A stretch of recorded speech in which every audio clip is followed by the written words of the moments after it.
Diesel petrol के दाम बढ़ने से जहां जनता परेशान है, वहीं रसोई गैस के दाम बढ़ने से थाली का जायका भी बिगड़ सकता है।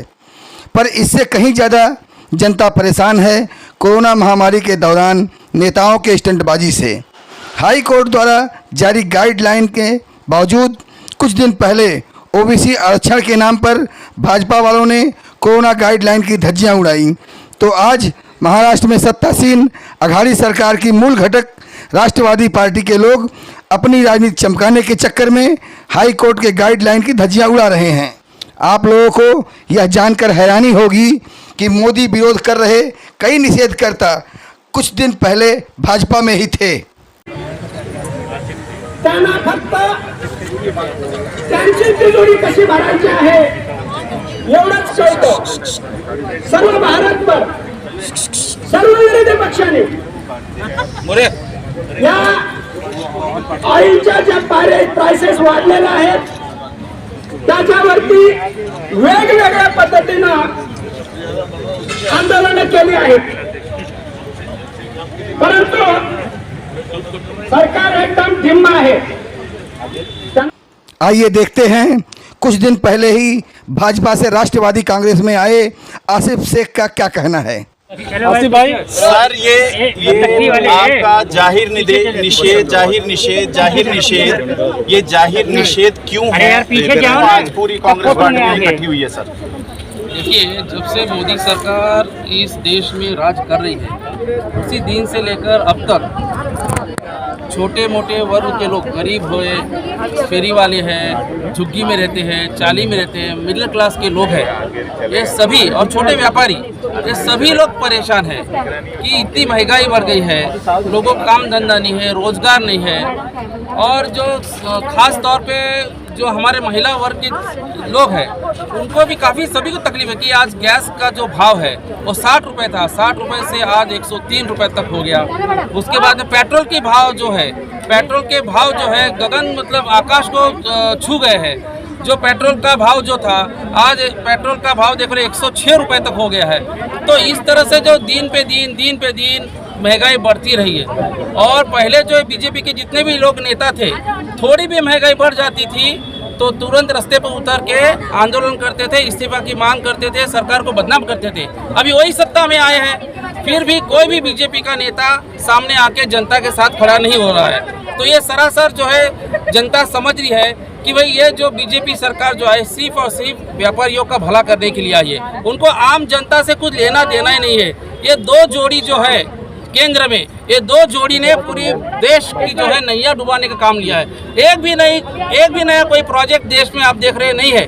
जितने प्रोजेक्ट जो है कांग्रेस और राष्ट्रवादी कांग्रेस और जितने भी माने मिली जुली सरकार बनी थी कांग्रेस समर्थन में, तो उसने जितने प्रोडक्ट पूरे देश में बनाए थे वो सब एक प्रोजेक्ट को बेचने का काम जो चल रहा है। तो इस तरह से देश को मतलब है बेचने का काम जो है ये सरकार कर रही है, व्यापारी के हित में काम कर रही है। जो बड़े बड़े व्यापारी है, खाली गिने चुने 8-10 व्यापारियों का भला करने के लिए ये मोदी सरकार जो है आम जनता से लेकर पूरे लोगों को जो है मतलब परेशान कर रही है। सब आज परेशान है लोग। सर, बहुत सारे राज्यों में पेट्रोल की कीमतें कम हैं। महाराष्ट्र में 105 के आसपास पेट्रोल की कीमत है। तो राज्य सरकार जो सब्सिडी मिलती है तो राज्य सरकार वो सब्सिडी जनता के लिए क्यों नहीं छोड़ देती है? नहीं, ये पेट्रोल का विषय है, केंद्र के सरकार के दायरे में आता है। केंद्र सरकार यदि भाव कम कर दे तो निश्चित रूप से राज्य सरकार उसमें रियायत देगी, उसमें कोई बात नहीं। लेकिन अभी जो पूरा मामला है, पेट्रोल का भाव हो या गैस का भाव हो, ये सीधा मतलब राज्य सरकार के अधिकार में नहीं है। तो दिल्ली में काम क्यों है?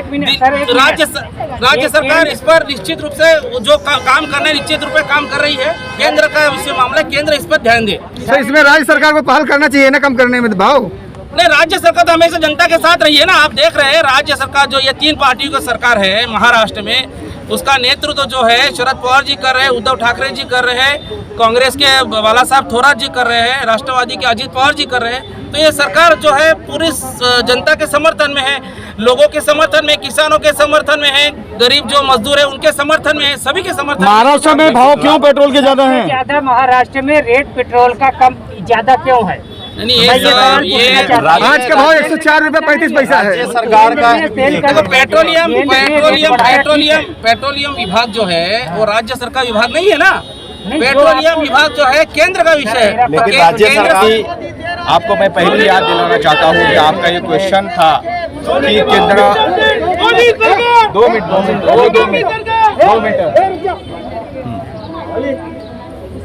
आप लोगों का ये क्वेश्चन था कि महाराष्ट्र शासन आपका जो पेट्रोल या डीजल या गैस के ऊपर का टैक्स कम क्यों नहीं करती है। महाराष्ट्र शासन की ये कोशिश जारी है कि लोगों को, आम महाराष्ट्र के लोगों को राहत कैसे मिली, इसलिए क्या टैक्सेस कम कर सकते हैं क्या, इसके ऊपर चर्चा चालू है। जब भी कांग्रेस राष्ट्रवादी का गवर्नमेंट या केंद्र में था तभी यही बीजेपी वाले, वो स्मृति ईरानी हो या अलग अलग लोग थे, उस टाइम पर अलग अलग राज्यों में बीजेपी की सरकार थी, लेकिन वो लोग उस टाइम पर ये नहीं सोच रहे थे क्योंकि ये केंद्र का बात थी। केंद्र ही, जैसा कि क्रूड ऑयल जो है 30 रुपये में आता है, आपका बोलना है कि महाराष्ट्र शासन का 27 रुपये तक टैक्स है, महाराष्ट्र शासन का और 30 रुपये का जाते तो 60 रुपये तक भाव होता है, लेकिन 60 रुपये और 106 रुपये तक करीब करीब 46 रुपीज़ का फ़र्क है। और जब महाराष्ट्र कोई भी स्टेट का सरकार हो, वो अपना अपना सरकार चलाता है, जैसा लोकल बॉडी गवर्नमेंट होती है, महानगर पालिका होती है, वो अपना अपना गवर्नमेंट चलाती है, और जो ऊपर केंद्र शासन चलती है उन्होंने अपना टैक्स कम से कम लगाना चाहिए और ज़्यादा से, क्योंकि जो भी स्टेट गवर्नमेंट है वो अपना अपना राज्य चलाती है, सक्षम रहती है। जैसा एग्जाम्पल, अभी कोरोना की महामारी चालू है, कोरोना की महामारी में वैक्सीनेशन देना जरूरी है, इसलिए बार बार महाराष्ट्र गवर्नमेंट बोल रही थी कि हम भी वैक्सीनेशन दे पाएंगे, फक्त हमें परमिशन दिया जाए। हम हमारा 5 करोड़ लोगों को, 5 करोड़ 13 करोड़ लोगों को हम खरीदेंगे और हम ही देंगे। वैसा क्योंकि स्टेट गवर्नमेंट का जो बजट है वो स्टेट गवर्नमेंट अपने बजट के हिसाब से चलती है, लोकल बॉडी गवर्नमेंट की बजट है लोकल बॉडी गवर्नमेंट के हिसाब से चलती है, और ऊपर जो सेंटर चलती है, सेंटर ने कम से कम टैक्स लेने की कोशिश करना चाहिए, क्योंकि सेंटर का टैक्स में सिर्फ सेंटर चलती है, लेकिन नीचे स्टेट हो या लोकल बॉडी गवर्नमेंट हो, वो ऑटोमेटिकली सब उनको चलाना पड़ता है। और आज का जो सब्जेक्ट है, मेन सब्जेक्ट जो है, ये मैं आपको बार बार बोलना चाहूँगा कि कोई भी गवर्नमेंट हो, कोई भी गवर्नमेंट है, हम तो ये चाहेंगे राज्य शासन का जनहित के विरोध में कोई निर्णय आता है तो उनको भी विरोध हमारी राष्ट्रवादी कांग्रेस पार्टी करेगी, वो केंद्र में बीजेपी सरकार हो ये। लेकिन आज बीजेपी सरकार ने महामारी को नहीं देखते हुए हर चीज में मैं आपको एग्जांपल देता हूँ, आप सब लोग पत्रकार भाई भी कुटुंब चलाते, फैमिली चलाते, आपको पता होगा कि आप डिमांड जैसे एक आधा होलसेल दुकान में जाते हैं, आप पहले 10,000 5,000 में पूरा मार्केट घर का सामान खरीदते थे, लेकिन आज जाओ आपको 10,000 वाला सामान 17,000 से 20,000 लगता है, यानी 70% से लेके दुप्पट तक महंगाई बढ़ चुकी है।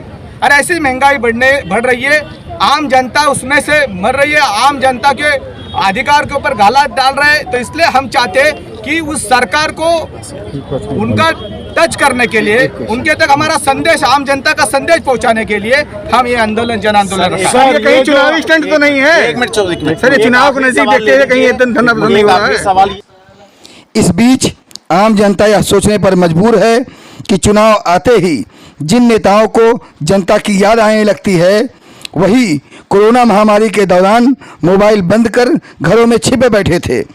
अब चुनाव को नज़दीक देखकर नेताओं के इस हरकत को जनता भी अच्छी तरह से पहचानती है।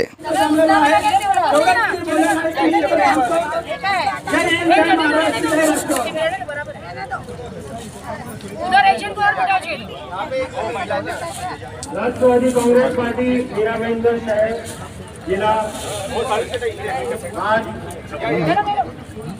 सबसे रिक्वेस्ट ये है कि सोशल डिस्टेंसिंग मेंटेन करें प्लीज।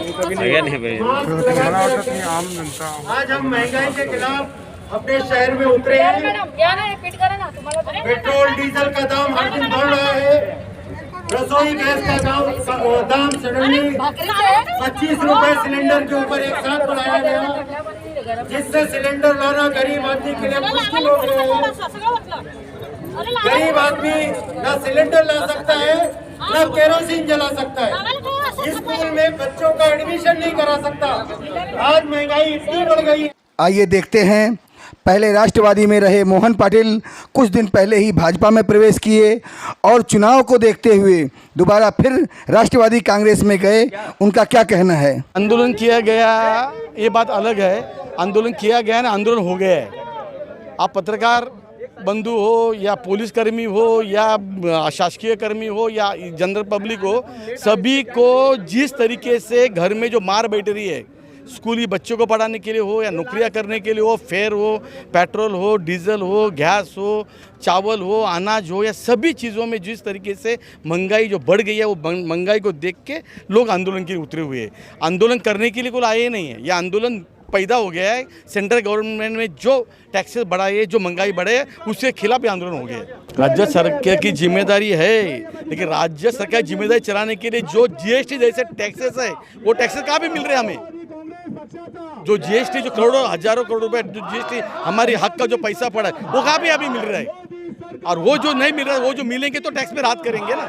कोरोना के समय में जिस तरीके से मुहैया देना चाहिए आरोग्य सेवा, वो भी हम दे नहीं पाते, तो बाकी सब अलग अलग बात है।